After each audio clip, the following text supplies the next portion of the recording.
Danke bafethu, welcome back to Nkuli Soccer. Ngicela ningakhohlwa ukulike and subscribe. Ngifuna ukureacta kuma-messages wenu bafethu eniwabhalile lana. Khona uNtokozo Khathi uthe hey Nkuli, our big problem as fans ukuthi we keep on protecting professional players when they doing bad. So that is why Chiefs will go down and lose more games.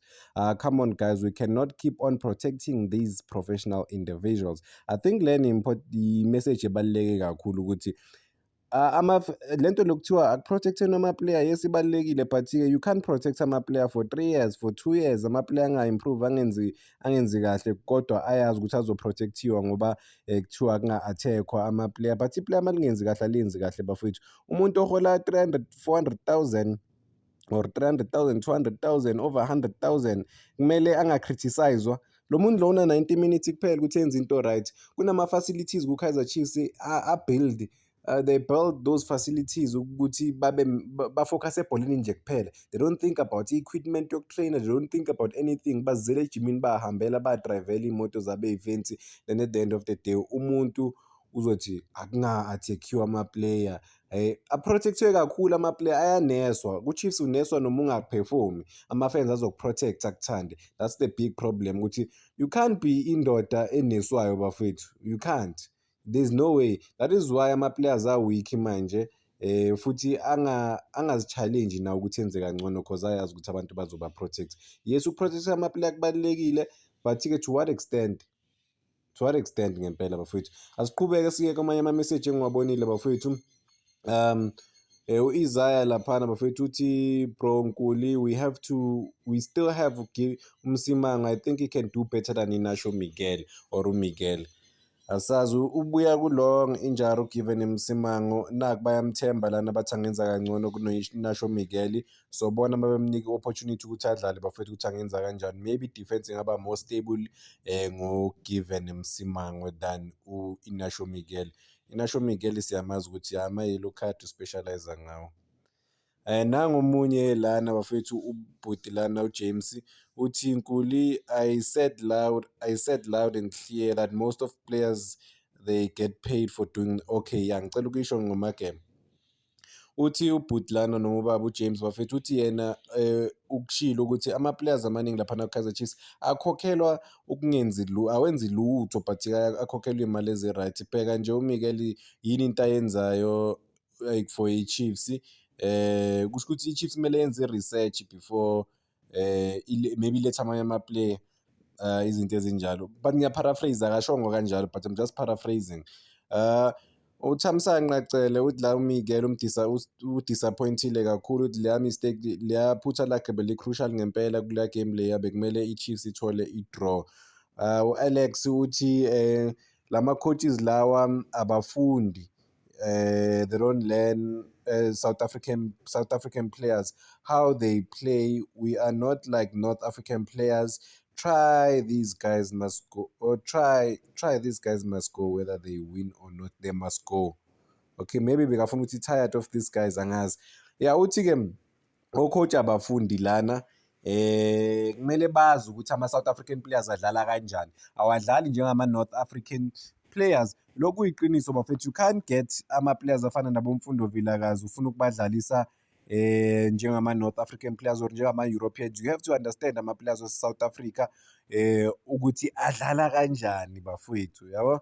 So kubaluleke kakhulu. U-Anele uthi laphana i-Kaizer Chiefs idinga ucoach omusha. Abanye-ke bakhuluma ngokuthi uManqoba Mngqitha ngaba ngcono ukuthi lesiyakwazi ukushape i-Kaizer Chiefs ayisize laphana. Ngithi ngene ubani uQaqawuli uthi mfethu laphana uthi lama-coaches lawa ngathi awa-understand i-strength sama-players. They are also playing them kuma-wrong positions using ama-wrong tactics. Uthi uyabheka u-Ighodaro akumelanga ngabe u-collect ibhola laphana ku-midfield, kumele ahlale laphana ezi-target man. Upule Modi is consistently poor in every aspect. Uthi kuDuplessis-ke playing as a winger with no final pass or football brains is just bizarre. As for Miguel, uthi the least said the better. Yeah, Inacio Miguel Yeah, abakafuni nokukhuluma ngaye. UDu Plessis bekadlala eziwinga akayinikanga lutho iKaizer Chiefs simbonile.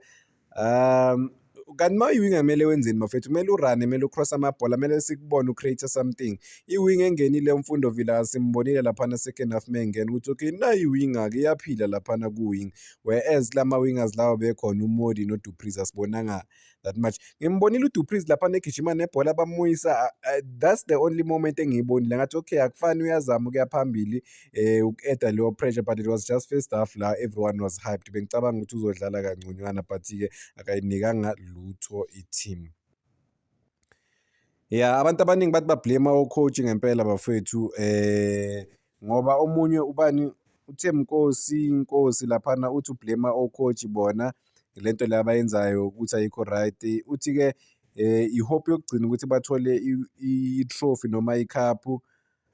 Uthi-ke i-starting lineup usho ukuthi ublame i-starting lineup se-Chiefs ukuthi no, starting lineup sakhona asikho right. Yeah, when you need other people just football idiots when okay, ngifuna ukufunda lamanye ama-message cause amanye ngangifuni ukuwafunda cause abantu yabo bavele basebenzise i-language engingafuni ukuyi-mention la.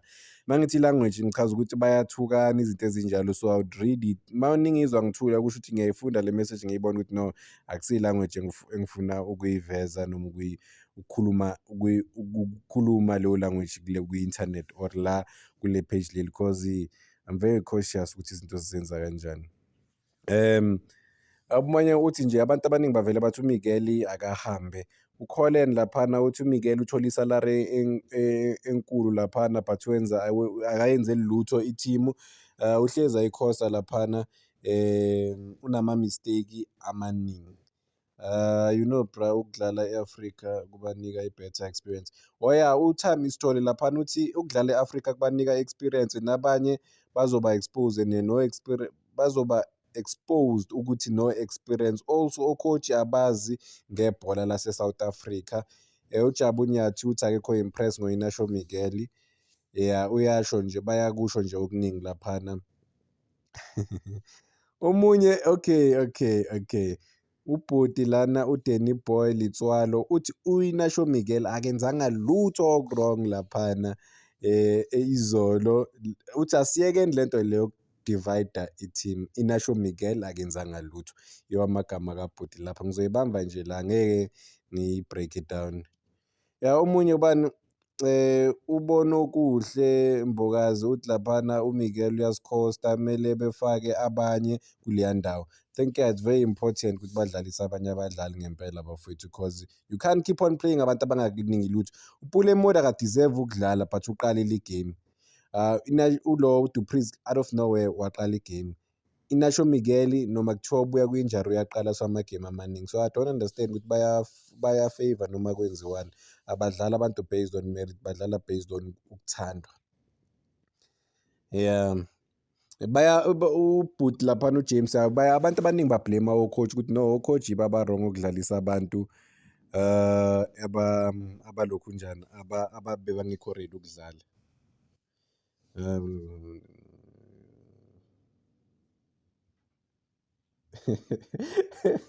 Okay, ngicela ukuxolisa laphana umthimkhulu bafowethu. Yeah, uthi ucela ukuthi abantu bakhomente abazibhola abanaso isikhathi sokulalela nje abantu ababhedayo. Lento i-serious kakhulu. Yes, i-serious kakhulu bafowethu lento le. Yeah, yeah. Hayi kuzoba nzima bafethu but-ke ukhuluma ngezamaleko ukhulunywa nge-Chiefs. Omunye uthe u-Alfred Ngoni uthe ukhuluma ngezamaleko ukukhulunywa nge-Chiefs. Okay, le ithi ngiyijump. Yeah. Ziyakhala bafowethu, ziyakhala. Okay, sengizominimize, sengizobheka bafowethu ukuthi abantu mabangisendela lama-voice note angikwazi ukuwalalela wonke. Lese umuntu uzongisendela i-voice note ende sengizovele ngiyiphinde but-ke ngizozama ukuminimize ukuthi okay manje ngizowalalela ama-voice note before ngiwafaka ukuthi abantu bawalalele ngoba abantu iyabakwatisa ezinye izinto. Yeah, ngiyaxolisa kwamanye ama-voice note bafethu esiwazwile. But yeah, ama-comment wenu bafethu ngiyanizwa. Kubalulekile ukuthi amalokhunjani ama-player improve ngempela bafowethu. Okay, ithi ngifunde le uMzwandile Kunene bafowethu uthi ey'nkulu ayikho lento kaMiguel, nento ayenzayo ayikho, uyasikhosta nje kuphela. Ya, uyasiqeda, akukho best defender lo muntu amasimba. Okay, ngiyaxolisa ngalelo gama nje, lento yalo Miguel Umsangano nje njalo nama-yellow card angenasidingo. Ya, okay, ngicela ungayiqedi ngoba ya inezinto le message le, but yeah man. Yeah, it was a disappointing results for i-Kaizer Chiefs. Ngiyawabona wonke ama-message wenu bafowethu. Abanye engingawafundanga ama-message wabo. Next time I'll try and mention you guys because maningi kakhulu, because I can't finish wonke lama messages lawo. Yeah. Yes, ngifuna ukuvala ngalento le, or before ngivala, uBen Khalil Youssef, mina ucoach abamagwala abafuneki bafowethu. Ngicela nimlalele ku-conference nama-interview wakhe walaphana ku-CAF. Already uhyper ucoach, i-opposition coach yamhype umuntu wakhona ngoba babuye ekhountrini eyi-one. Asikho isikhathi sokuhype abanye abantu bafowethu. Go to the game with a bravado persona, ufuna ukuwina igame kuphela. UBen Khalil Youssef noCedric, ngeke ngayisho lento, abadeserve ukuba ku-Kaizer Chiefs, to be fair, based on Kaizer Chiefs akusisikole la u-grade 1 la ufunda khona ukubhala, no, uzune-experience, but abantu bayanikwa vele ithuba lokuthi baziprove angithi bafowethu. So there's something abayibona uChiefs. Sometimes khona umuntu onganayo experience of deliver ama-results immediately, but-ke lento yabo yokudlala i-merry-go-round, abangazi ukuthi baqalisa bani, abangazi ukuthi bazodlala yiphi system, yiyo into econfuse ama-player, nama-player confuse ukuthi kumele adlale yiphi system. Ukudlala i-team ungayi-recognize nokuyi-recognize ukuthi alibheka ibhola lakhona, uzibuza ukuthi okay, bayele i-draw lapha ku-90 minutes, ngeke udefend, sorry, ngeke udefende 90 minutes, ungazama, ngeke udefende 90 minutes. Kunzima kabi bafowethu ukudefenda 90 minutes against abantu abafuna abadlalela ukuwina, cause abantu bezamalek beba-understand ukuthi okay, bayele lapha ukuwina igame. Why beku-important for bona ukuthi bawine igame? Badlale home. I-Chiefs bona bayela ukudrawa, nah, you can't do that. Yes, ungayela ukudrawa, but try and get igoli. Balitholile igoli, but-ke sibonile ukuthi they could not defend. I-defense let i-Chiefs down, to be honest. Yeah, ngicela ukuyibamba la kwamanje. Ngiyawabona ama-comment wenu ukuthi ngeke ngiwaqede bafethu, maningi kakhulu. Yeah.